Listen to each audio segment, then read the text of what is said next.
ABP news budget cafe से बड़ी coverage लगातार जारी है। आपको बता दें, वित्त मंत्री निर्मला सीतारमण अपने आवास से निकली, पहले वित्त मंत्रालय पहुंची, वहां से बजट की डिजिटल कॉपी ली, अपनी टीम को अपने साथ लिया, फोटो ऑप के बाद इस समय वित्त मंत्री निर्मला सीतारमण राष्ट्रपति भवन में मौजूद हैं, राष्ट्रपति से मुलाकात कर रही हैं और परंपरा के मुताबिक राष्ट्रपति को बजट की प्रति भेंट कर रही हैं। और ऐसे में अब इस बार का ये बजट गारंटी वाला बजट तो है ही, साथ ही साथ इस बार का बजट राम राज्य वाला बजट भी तो है। आप जानते हैं, प्रधानमंत्री नरेंद्र मोदी की तरफ से साफ किया गया था कि अयोध्या में दिव्य भव्य नव्य राम मंदिर के निर्माण के बाद अब बारी है दिव्य भव्य भारत राष्ट्र बनाने की। और उसी को देखते हुए क्या कदम सरकार की तरफ से इस बजट में उठाए जाएंगे, इस पर भी हमारी नजर है। राम राज्य वाला देश मतलब अच्छी सरकार, समृद्धि, शांति और सबके लिए विकास। राम राज्य मतलब सरकार की कल्याण योजनाएं जो हैं वो इस राम राज्य की बुनियाद बनेंगी। राम मंदिर की प्राण प्रतिष्ठा के बाद ये देश में आने वाला पहला बजट है, भले ही अंतरिम ही सही। बजट सत्र की शुरुआत में प्रधानमंत्री ने सबको राम राम से बात शुरू की और समाप्त भी अपनी बात राम राम पर ही की थी। और ऐसे में राष्ट्रपति द्रौपदी मुर्मू, उनके अभिभाषण में भी कल आपने सुना था किस तरीके से राम मंदिर का जिक्र था। तो न सिर्फ राम राज्य और बजट, बल्कि खासतौर से अयोध्या को लेकर, किसी तरीके के टूरिज्म सर्किट को लेकर, इस पर भी क्या बजट में किसी तरीके की कोई प्रावधान रखा जाएगा, इस पर भी हमारी नजर लगातार बनी हुई है। और खास मेहमान जो हमारे साथ यहां पर मौजूद है, तो इस बार तो प्रोफेसर साहब राम राज्य वाला बजट आने वाला है। राम राज्य में धोखा नहीं होता है रोमाना जी। मैं फिर एक आंकड़े आपको बताऊंगा क्योंकि मैं आंकड़ों पे ही बात करना चाह रहा हूं। पिछली सरकार में जो पिछला सत्र था, भारतीय जनता पार्टी ने दावा किया था, ट्रांसपोर्ट मिनिस्ट्री, नो डाउटली लोग कहते हैं अच्छा काम कर रही है, मैं भी कह रहा हूं अच्छा काम कर रही है।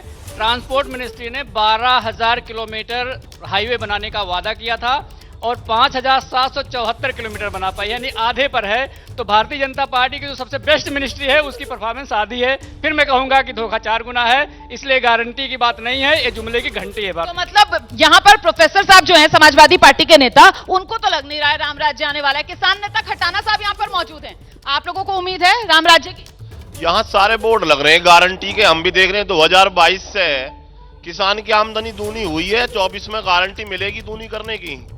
कोई उसके लिए भी कोई बजट है किसान के लिए भी? इस बार तो कह रहे हैं प्रधानमंत्री किसान सम्मान निधि, उसमें बढ़ा दिया जाएगा राशि, 6,000 से कर दी जाएगी 8 या 10,000। ये तो 2014 से कह रहे हैं कि हमें 2 गुनी कर दूंगा आय को। किस तरीका से होगी? इस तरीका से कि जहां पर बिजली के रेट बढ़ाए जाते हों, खाद को घटा करके उसके रेट बढ़ाए जाते हों और गन्ने के रेट और गेहूं के रेट ना बढ़ाए जाते हों, तो आमदनी दूनी कौन सा फार्मूला है जिससे आमदनी दूनी हो जाएगी?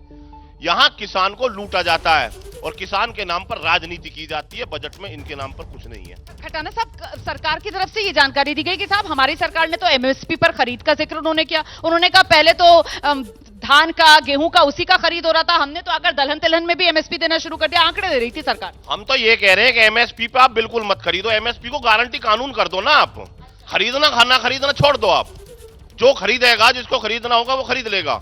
गारंटी वाले बजट में एमएसपी कानूनी गारंटी बना दो, ये कह रहे हैं। हम तो उम्मीद उसी पे बैठे हैं कि भाई 2024 में तो कम से कम एक गारंटी तो मिल ही जाएगी हमें भी। इस किसान को डिजिटल नहीं मिल सकता क्या? गन्ने को डालने के बाद में उसके खाते में इस फोन से पैसा नहीं आ सकता? वो 1.5 साल तक इस बात पर इंतजार करता है कि मुझे मेरा पैसा मिलेगा जब मैं अपनी बेटी की शादी करूंगा। उसके लिए बजट में क्या लेकर के आ रहे हैं, उसको देखने के लिए बैठे हैं आज हम। किसान नेता हैं, भारतीय किसान यूनियन से ताल्लुक रखते हैं और इनके पास तो यहाँ पर आज बजट वाले दिन पूरे शिकायतों की लंबी फहरिस्त है।